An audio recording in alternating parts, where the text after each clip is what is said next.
사실 뭐 지금이 코로나 시대이지 않습니까? 이런 코로나 시대에 지금 해운 또 물류 기업들이 당면에 있는 그런 그 기술적 이슈에 대해서 매우 짧은 시간에 매우 잘 정리해 주신 것 같습니다. 실제로 이제 그런 이제 물류 플랫폼을 운영하시면서 현장에서 느껴지셨던 부분들을 잘 정리해서 얘기를 해 주신 것 같습니다. 제 생각에는 특히 이제 지금 이 시대가 디지털 기술이 발달하고 또 그것이 신사업으로 연결될 수 있는 접점에 와 있다라고 얘기를 해 주신 부분은 상당히 시의적절하게 잘 제시를 해 주신 것 같습니다. 예, 이상으로 세 분의 발표를 마치고 이제 질의응답식으로 넘어가도록 하겠습니다. 질의응답 순서는 우선 그 이제 물류 부분에 사전 질의서가 와 있습니다. 그래서 사전 질의서에 있는 질의 중에 좀 중복성이 있는 부분들은 좀 제거하고 대표적인 거 한 3가지 정도 각 세션에 대해서 물어보고 시간 여건에 따라서 저희가 그 유튜버를 통해서 질의해 주신 부분을 또 발췌를 해서 진행을 하도록 하겠습니다. 예, 먼저 첫 번째 사전 질의 부분입니다. 항만 부분입니다. 새로운 디지털 기반의 항만 계획의 환경적인 부분.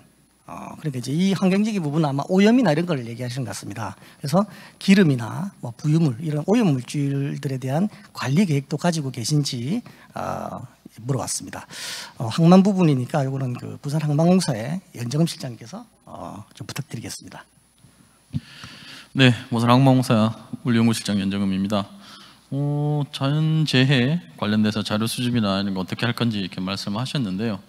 사실은 저희가 지금 디지털 기반으로 이렇게 진행을 하는 거는 1차적인 거는 그 항만의 생산성과 운영 효율성, 그다음에 안정성 부분에 대해서 먼저 진행을 하고 있고요. 그다음에 해수부 중심으로 해서 스마트 재해 대응 항만 기술 개발을 아마 내년도 R&D 과제로 진행을 할 것 같습니다. 저희가 지금 자연재해는 아니지만 항만 환경 오염 부분에 대해서는 지속적으로 모니터링을 하고 있습니다. 대기 오염이나 선박에서 발생하는 오염 원인자 부분들을 계속 검토를 하고 있고요.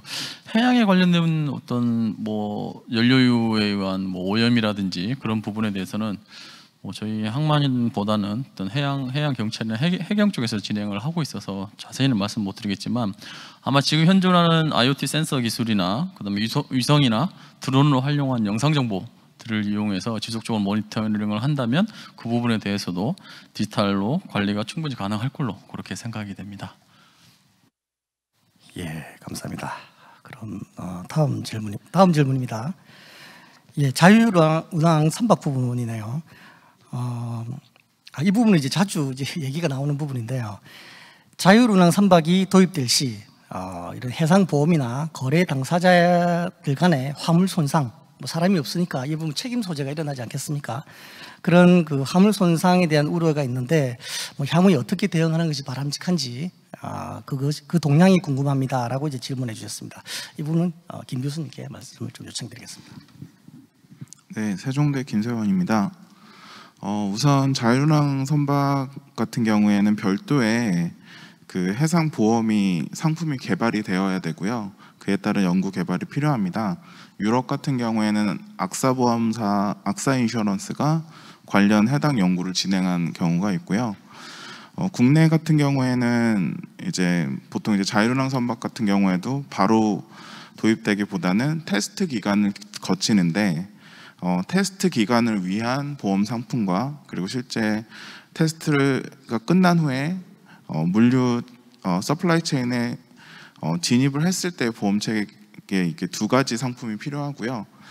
자율주행차를 예시로 들면 국내에서 현대해상에서 자율주행차의 테스트에 관한 보험 상품을 개발했고, 그리고 최근에는 실제 도로에서 운행하는 자율주행차의 보험 상품을 따로 개발한 연구 결과가 있습니다. 네. 예, 감사합니다. 다음으로 질문은 비대면 서비스에 관한 이제 질문이네요. 코로나를 특별히 언급하셨습니다. 코로나 팬데믹 시대에 해양 수산 물류 부분의 원격화를 통한 그러한 그 트렌드 변화를 전망하신다면 어떻게 전망할 수 있겠습니까? 라는 좀 포괄적인 질문인데요. 그리고 남영수 대표님께 부탁드리겠습니다.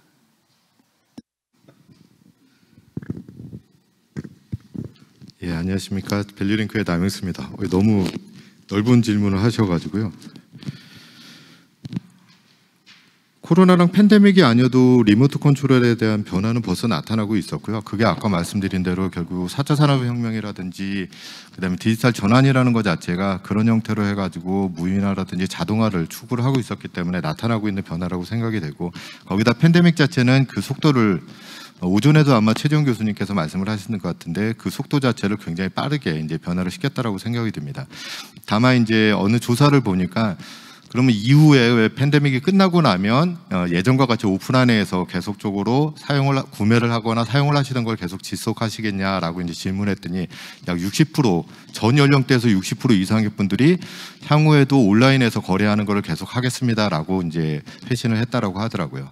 아마 이제 향후에는 출장이라는 부분도 아마 굉장히 많은 부분이 이제 없어지고 온라인에서 진행이 될 것 같고요.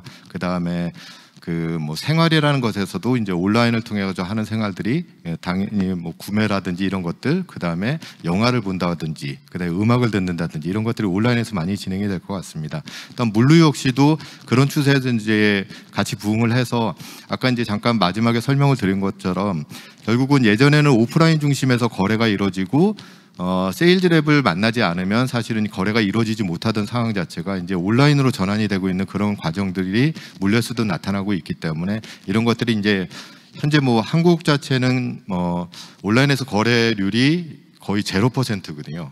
근데 아까 뭐 말씀드린 대로 하팡로이드 같은 데가 벌써 한 15% 정도, 그다음에 머스크가 한 25% 정도가 온라인에서 거래가 된다라고 하면 이런 추세에서 저희가 늦게 추진이 되고 나면 결국은 우리만 도태할 수밖에 없기 때문에 우리나라 해운 기업들, 물류 기업들도 빠르게 온라인으로 전환되는 그런 과정들이 나타나지 않을까 기대해 볼 수 있을 것 같습니다. 감사합니다. 예, 대표님 감사합니다. 사전 질의는 그 한 3가지 정도 하고요. 이제 유튜브에서 이제 실시간으로 질의하신 부분으로 좀 넘어가도록 하겠습니다. 역시 물류 부분에서도 상당히 많은 그 질의 사항이 있습니다. 그래서 중복된 것을 좀 제외하고 분야별로 제가 좀 선택해서 좀 토론을 이어갈까 합니다. 먼저 자율주행 부분입니다. 자율주행 부분도 상당히 질문이 지금 많이 들었는데요. 몇 가지 질문이 좀 중복되는 부분에 있어서 발췌를 해볼까 합니다. 지금 이제 아까 전에 그 교수님께서 소개해 주셨던 기술 수준이 이제 외국의 사례 중심으로 사실은 이렇게 구성이 되어 있는 것을 좀 볼 수 있었는데요. 지금 이제 국내 기술 수준이 거기 비교해서 어느 정도까지 와 있으며, 특히 또 이제 이 대상이 되는 선박이 소형선이나 또 어선이나 또 그런 부분에도 또 적용이 가능한지 이렇게 궁금해하시는 분들이 좀 많으신 것 같습니다. 그런 부분에서 좀 견해를 좀 여쭤보겠습니다. 네, 지금 좀 나눠서 말씀드리면 일반적으로 이제 자율운항선도 이제 그 자율운항 오토노머스 레벨 자율운항 레벨이 있거든요. 그 자율운항 레벨이 보통 0단계부터 이제 5단계 정도까지 나눠지는데 3단계 정도가 가능한 것이 이제 예를 들어서 선장이 타고 있으면서 감독 하에 선박이 자율운항이 가능한 경우고요.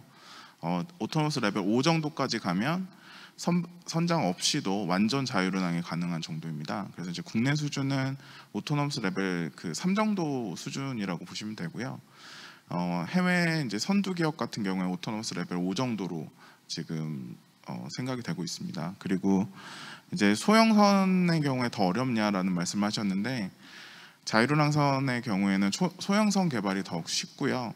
왜 그러냐 하면 소형선 같은 경우에는 대양을 나가서 이제 아까 보여드린 이제 대형 상선 같은 경우에는 우리나라에서 이제 미국을 간다고 하면 15일 이상을 이제 운항을 해야 하는데, 그렇게 긴 기간 동안을 고장 없이 자율운항을 하는 기술이 상당히 난이도가 높습니다. 그래서 오히려 대형 상선보다는 소형 선박의 자율운항 선의 이제 기술 발달이 훨씬 더 빠르고 먼저 진행될 것으로 생각하고 있습니다. 네. 네, 감사합니다. 네, 다음은 그 항만 부분입니다. 여러 가지 질문 중에 재밌는 질문이 좀 하나 있어서 이제 소개를 해드릴까 합니다.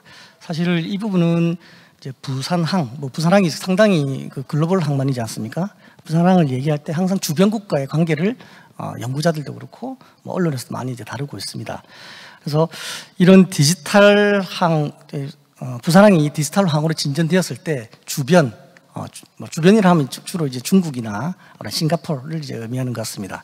그런 관계가 어떻게 변할까요? 라고 하는 좀 다시 또 좀 포괄적인 질문입니다만 사실은 디지털화가 저희가 이제 그런 아까 소개된 그런 부분도 있습니다만 국내 디지털화가 지금 상당히 많은 부분에서 이제 실험 연구와 그런 기술 개발이 이루어지기 때문에 이 부분에서도 상당히 많은 또 좀 변화가 있지 않을까라는 생각을 합니다.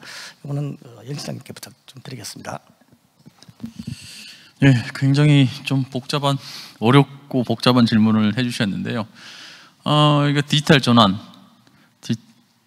이거는 이제 앞으로 이제 미래 항만이 받아들여야 될 가장 기본적인 핵심 요소가 되지 않을까 싶습니다. 이 디지털 전환을 통해서 기존의 어떤 하드웨어 중심의 어떤 생산성과 효율성을 올렸다고 한다면 이제는 이 디지털 전환에 맞춰서 디지털 기술이 어느 정도 뒷받침되면서 운영적인 부분이나 소프트웨어적인 부분이나 하드웨어적인 부분까지 같이 이렇게 올릴 수 있는, 경쟁력을 올릴 수 있는 부분으로 가야 된다고 생각을 하고요. 저희 잘 아시는 바와 같이 국내에 어떤 물류나 항만 쪽의 IT 기술은 전 세계적으로 굉장히 높은 수준의 레벨을 가지고 있다고 생각을 합니다. 예를 들면 특정 CLT 같은 부분들, 그다음에 저희가 이제 대다수 항만 운영 시스템이 외국의 나비스 걸 주로 사용을 하고 있는데 지금 국내 여러 업체들도 지금 터미널 운영 시스템을 개발해서 도입을 하고 있는 그런 상황이고요. 그런 부분 봤을 때 기본 요소로 가져가야 되지 않나 이렇게 생각을 하고요. 중국과는 아마 차이가 저희가 디지털 전환을 제대로 하게 된다면 차이가 점점 더 벌어지지 않을까. 그러니까 이 차이라는 거는 물동량적인 어떤 양적인 면이 아니고요. 어쨌든 항만에 대한 그 질적인 수준이 많이 이제 올라갈 거라고 제가 생각을 하고요. 이 부분에 대해서도 저희도 계속적으로 노력을 할 계획입니다. 사실 부산항이 그간 디지털 전환에 대해서 준비를 안 하고 있지는 않았습니다. 2015년도에 제가 BPA 넷을 만들면서 우리나라 최초의 어떤 PCS 시스템을 만들었고요. 2017년도에는 저희 부산항 빅데이터 시스템을 만들어서 항만 분야 최초로 어떤 항만 운영 관련된 빅데이터를 만들었고 2019년도에는 블록체인을 통한 어떤 타부드 환적 화물 운송 시스템을 만들어서 운영을 하고 있고요. 저희는 이제 향후에 이제 내년도나 내후년도에는 디지털 트윈을 이제 항만 분야에 적용하는 쪽으로 이제 저희가 디지털 전환을 준비를 하고 있거든요. 그래서 그런 부분들이 다 완성이 돼서 복합적으로 운영이 되면 부산항의 경쟁력이 지속적으로 올라갈 걸로 보이고요. 이 부산항에서 시작된 어떤 이런 사업들이 전국에 있는 항만들하고 같이 쉐어를 하고 공유를 해서 우리나라 항만들이 세계적으로도 어떤 경쟁력이 계속 올라가는 계기를 마련했으면 하는 바람입니다. 네, 감사합니다. 다음으로 역시 또 비대면 관련 또 실시간 질문 하나 받아보겠습니다. 저희가 이제 물류 기술뿐만 아니라 이런 이제 IT 기술을 이렇게 발달함으로써 이 삶에 많은 변화가 일어나지 않습니까? 그래서 그 관련된 질문인 것 같습니다. 사람으로 시작했지만 결국 이런 물류 기술들이 물류 기술뿐만 아니라 이런 이제 첨단 IT 기술들이 인공지능으로 대체된다면 사람은 토사구팽이 되지 않을까요? 라는 이제 그런 질문인데요. 이건 전반적인 질문입니다만 사실은 물류 부분에서도 이런 그 아젠다가 있는 것이 또 사실입니다. 실제 그 플랫폼을 운영하시면서 현장에서 여러 가지 또 감회가 있으실 것 같은데요. 남영수 대표님께 한번 견해를 여쭤보겠습니다.